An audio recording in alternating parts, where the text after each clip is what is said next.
ko'rib ana ketyapti ana shu sariq sumka qo'llariga ushlab olgan qog'ozli sumka. O'sha ham yoshi katta, yoshi ulug' qo'li. Mana ozgina yengil ketyapti. O nima ozg'inlik haliqa emas. Yarashadi odamga ham, yengil yuradi, nafas olishlari ham yengil, oson bo'ladi. Hali o'tirib turishga ham ular non yemagan hisobiga ham fizaretka qilishadi. Doimiy o'zlari uchun haligi tanasini, jasadini qadriga yetadi-da, uzoq yashash uchun. Ular qiynamaydi. Hali biz qiynashimiz mumkin og'ir ovqatlar deb. Ular qiynamaydi.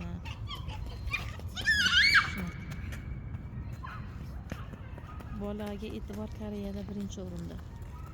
Bitta bolaga ota-onasidan tashqari buvisi hammasi birga o'ynatadi.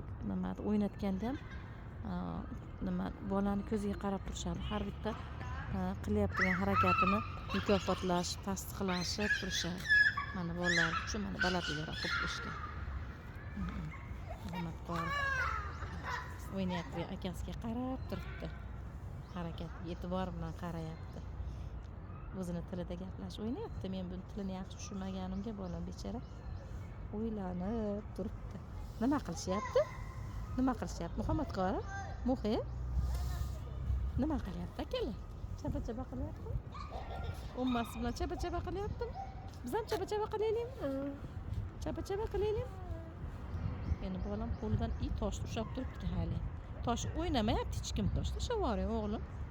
Biz tosh tashlab O'zbekistonda o'rgangan narsada bular toshni ham ushlamaydi, toshni baliqqa otmaydi ham, suvga ham otmaydi. Suvga ishlasan otmaydi. Meni o'g'lim otadi mana shu O'zbekistonda tog'asi o'rgatib qo'ygan. Sharmandalikda. Bular suvga tosh ham, boshqa narsa ham tashlamaydi.